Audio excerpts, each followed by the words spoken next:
Hi, I'm Joe Martin from Collin College Fire Academy at Class 50.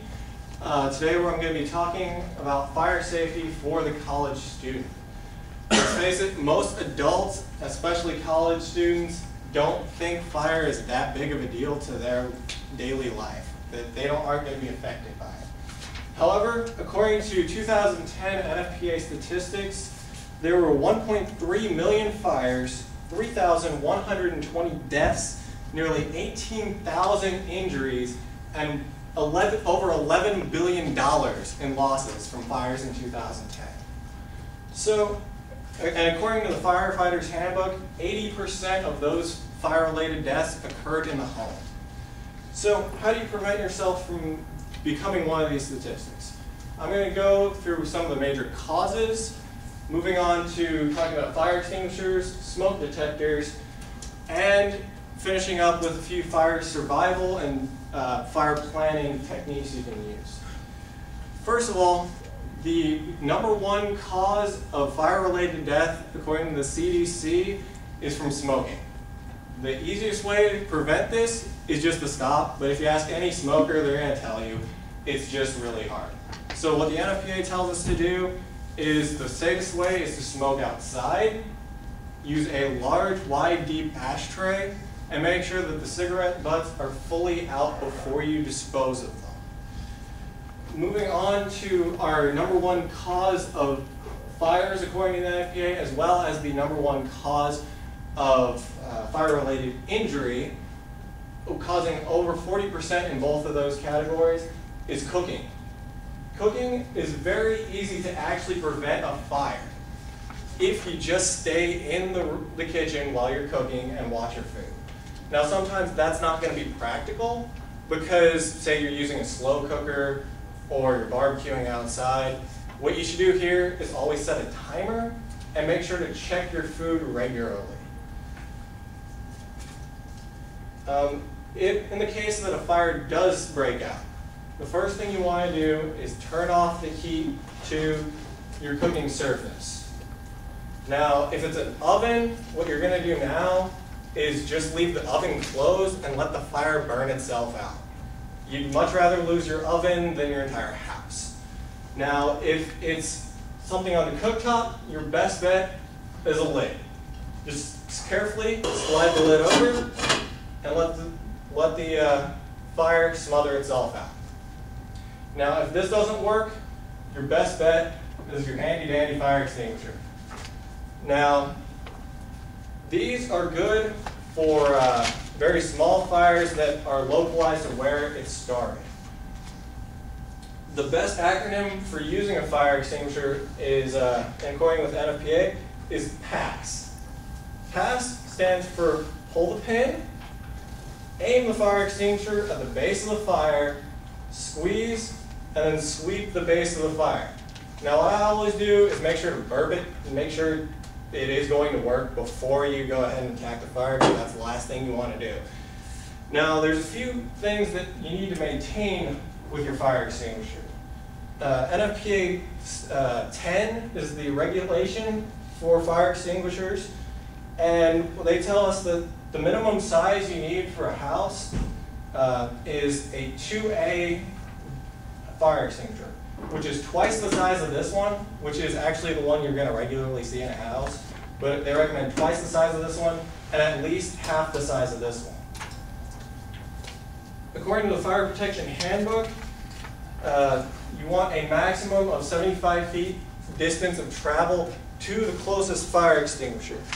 And remember, when you're using a fire extinguisher, make sure to have a clear exit in case you don't put out the entire fire. So, what if you don't witness the fire start? How are you going to know that there's a fire in your house? The best way is smoke alarms. Smoke alarms are cheap and effective in informing people that there's a fire in their house. NFPA recommends that you have one in every bedroom and on every floor of the house. Now, these need to be maintained. NFPA recommends that you make sure to test your fire your smoke detector once a month, simply by, there's going to be a button on there, holding it down and waiting for the beep, just like this. It's loud. That's to wake you up in the middle of the night when you're fast asleep. They also recommend that you replace the batteries once a year, and that once every 10 years, when you have an ionization type smoke detector like this, that it be replaced, because the radioactive element in there will just degrade. So now, this won't always, these recommendations aren't always what the manufacturer recommends. So you always need to follow manufacturer recommendations on these smoke detectors, because they're usually going to be more strict in any case. Let's see. Now let's move on to some fire survival. This is extremely important because it's what you're going to do when a fire breaks out. Now, what you should do is plan for 2 routes of escape out of every room in your house. Not just the bedroom, not just the kitchen where you're likely to have a fire. You need to plan it for everywhere. Now, these exits need to make sure to be clear, and you need to practice them twice a year. You also should set a meeting place for everyone in the house to meet in case of a fire, so that you know that everyone's out. If someone hasn't made it out, you need to inform the dispatcher when you call 911 or the firefighters when they make scene.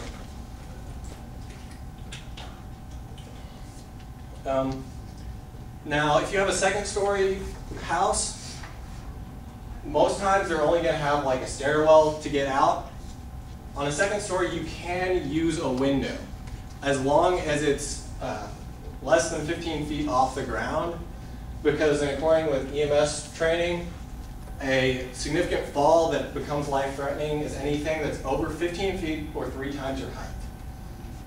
Also, you need to plan ahead in case you have an elderly or a young individual in your house, basically anyone who would need assistance to make it out of the house because they can't get out themselves. Now, when you're on your way out, if you do catch fire, don't panic. Stop, drop, and roll. Same thing we've been teaching you since elementary school. It can save your life. Also, the CDC tells us that most victims do not die of burns from the fire. They die from the toxic gases and the smoke that are produced from the fire. So I'm going to leave you with a few simple instructions on how to potentially prevent a fire. I hope you've learned a little bit about fire extinguishers, their usage and their maintenance, a few maintenance techniques for your smoke detectors, and a few techniques for planning and surviving a fire. And remember that you are the best resource to prevent becoming one of these statistics. Any questions?